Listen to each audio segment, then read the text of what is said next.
emails and I saw the text messages. There was no concern for your daughter. And that's the truth. When you came forward to me, what I heard you say is, this is more, the reason we're coming public is because of the way we have been treated, because of the way our daughter has been treated. 100%. That's it. That's it. This culture has to change. There has to, every little voice matters. You're not going to silence a voice because the $1 billion ministry is more important. I believe that's why God gave us the courage to come forward and talk about this.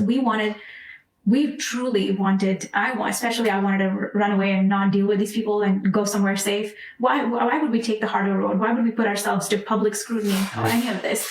We felt truly, we fasted, we prayed, we felt truly God said, you're going to speak, because I believe God's heart is bigger than just our story, and he's making a change in the body. And these people have to be held accountable to never do these things. And, we don't care about what we could lose. This is about doing the right thing and setting that the truth needs to be the truth. And this should never happen regardless of the size of the organization or the ministry. Nothing is too big to cover up or put like a victim.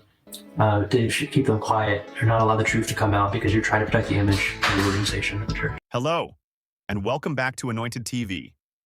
Today, we're diving deep into a story that has shaken the Daystar community and beyond. This is not just about a family feud or a network's internal struggles. This is about a child, a little girl who deserves justice, protection, and truth. This is about Baby Lamb. The Daystar saga has been making headlines for months now. From succession battles to controversial marriages, the drama seems never-ending. But amidst all the noise, one critical issue has been overshadowed: the alleged SA of Jonathan and Susie Lamb's daughter, referred to here as Baby Lamb, and the subsequent cover-up by Joni Lamb and others. Let's start with the facts. According to Jonathan and Susie Lamb, their daughter revealed a few years ago that she had been molested by a family member they refer to as Pete. The allegations are graphic and disturbing. Susie has shared that her daughter described in detail what Pete had done to her. This wasn't just a one-time claim. Jonathan's sister, Rebecca, and her husband, JW, also reportedly warned the couple about Pete, saying they had witnessed him inappropriately touching and kissing the child.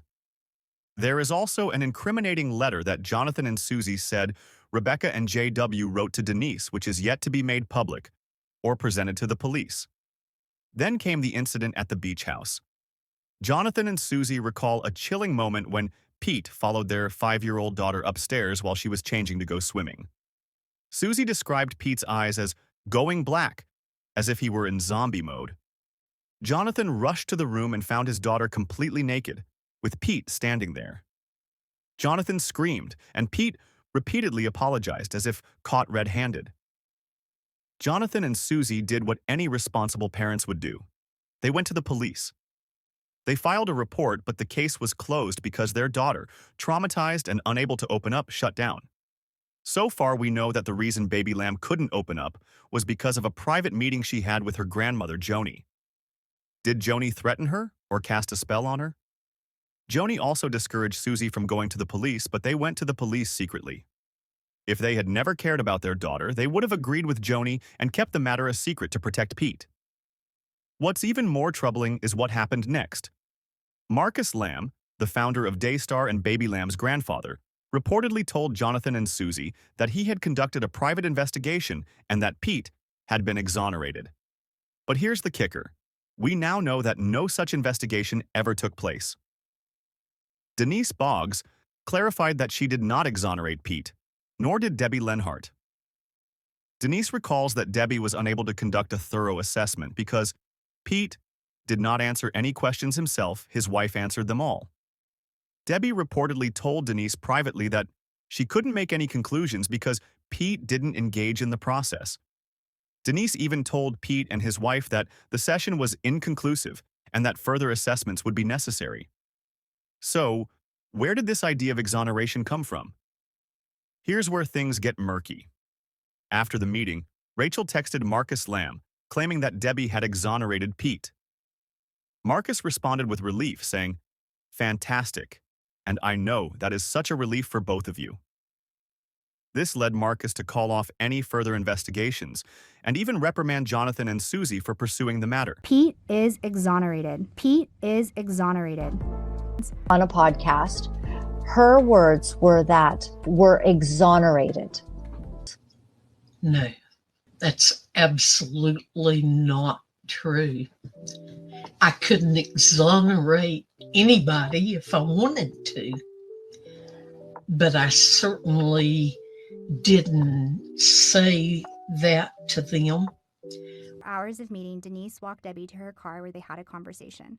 When Denise walked in, she let Pete and his wife know she had exonerated Pete. Did you say those words? Absolutely not. No, absolutely not. No. I mean, No, it was how would no, one exonerate something so serious in one session? Yes. No, and see, the problem was that it was a long session because Debbie would ask questions and then Rachel would answer them. And so Debbie kept trying to have questions that Pete would engage in, but that didn't happen. And so that was the conversation when we went to the car. She said, I wasn't even able to do a thorough investigation, assessment. She said, because he didn't really answer one question himself. She answered them all. So Here's another red flag. Pete repeatedly approached Denise Boggs, asking her to clear his name. He even suggested that if she put her conclusions on professional letterhead, it would count. Denise refused, telling Pete that only a licensed professional could clear him. But if Pete had truly been exonerated, why would he keep badgering Denise for clearance?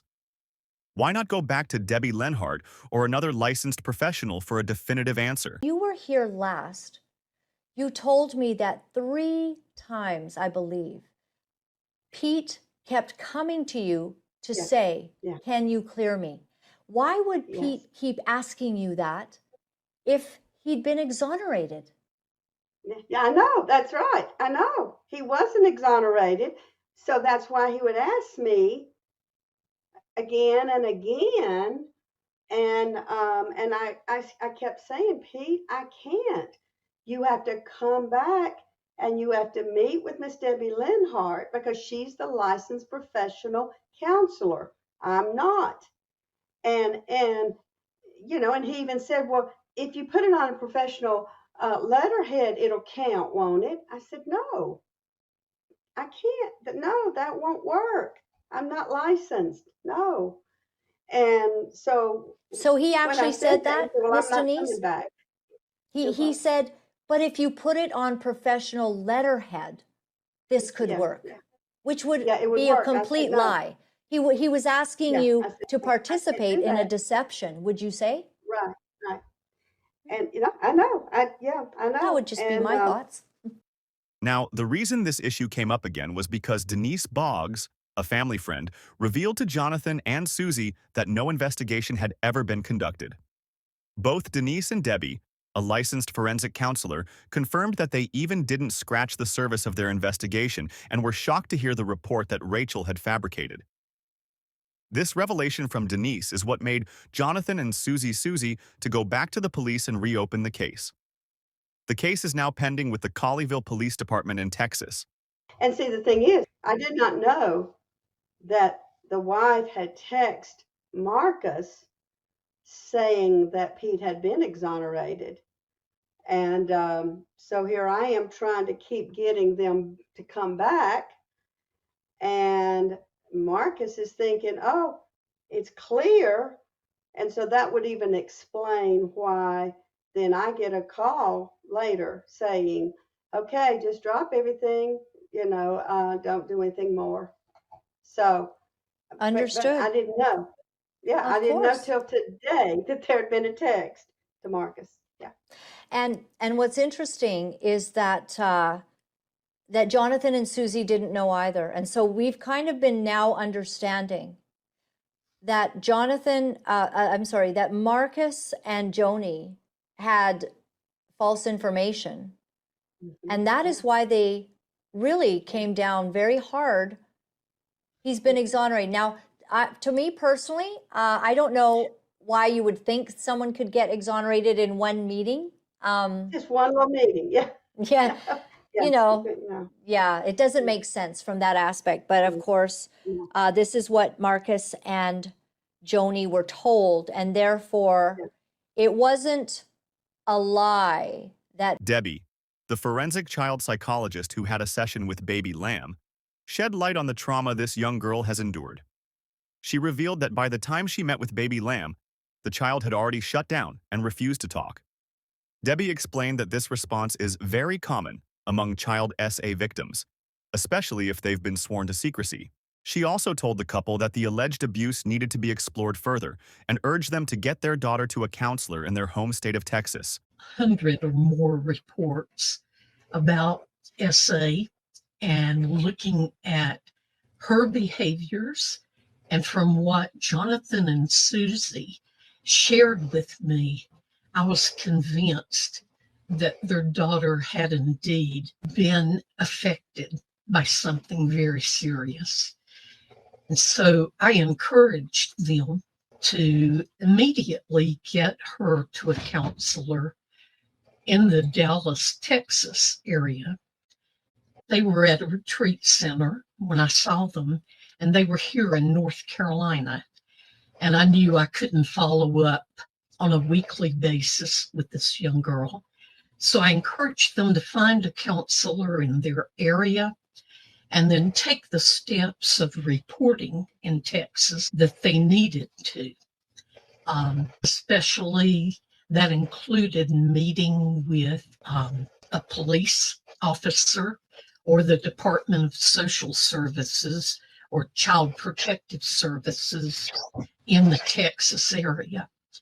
But the time that I first saw her, she was just simply closed down as much as any child that I've ever worked with.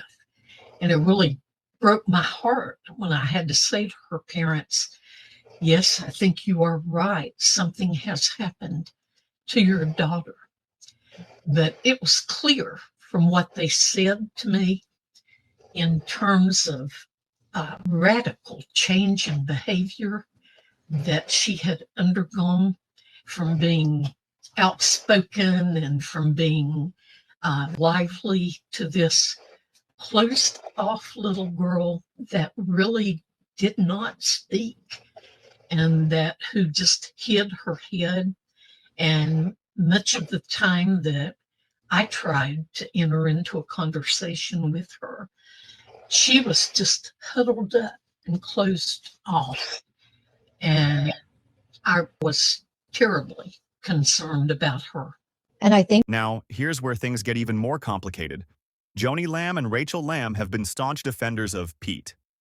But if Pete is truly innocent, why not allow a thorough, independent investigation to clear his name once and for all? Why the resistance? Why the silence? And most importantly, why isn't baby Lamb's well-being the top priority for her own grandmother?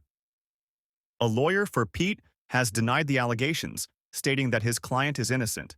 But without a proper investigation, how can we know for sure? The truth is that children rarely lie about abuse, and as a society, we have a moral obligation to protect them, to believe them, and to ensure that justice is served. Rachel Lamb has framed this as a family feud, fueled by jealousy and competition. But let's not lose sight of the real issue here, a child's safety and well-being. So, what can we do? First, we must keep the focus on baby Lamb. This is not about Daystar, Joni Lamb, or even Jonathan and Susie. This is about a child who deserves justice. Second, we must demand transparency. If Pete is innocent, let the investigations prove it. But if he's not, let the law take its course. And finally, we must hold those in power accountable. Joni Lamb, as a grandmother and a leader in the Christian community, has a responsibility to prioritize her granddaughter's safety and well-being over any personal or professional interests. Laura Lynn Thompson started a petition on Change.com demanding Joni's resignation and independent investigation into the Daystar alleged predator. I have left the link in the description box to the petition for you to sign if you believe as I do that Pete should be investigated. let us not forget the words of Jesus in Matthew 18:6. If anyone causes one of these little ones, those who believe in me, to stumble, it would be better for them to have a large millstone hung around their neck and to be drowned in the depths of the sea. This is a call to action, a call for justice, and a call for truth. Thank you for watching. If you believe in justice, if you believe in protecting the innocent, please share this video. Let's keep the conversation going. Let's keep the pressure on, and let's ensure that Baby Lamb's voice is heard. Until next time, stay blessed, stay informed, and stay vigilant.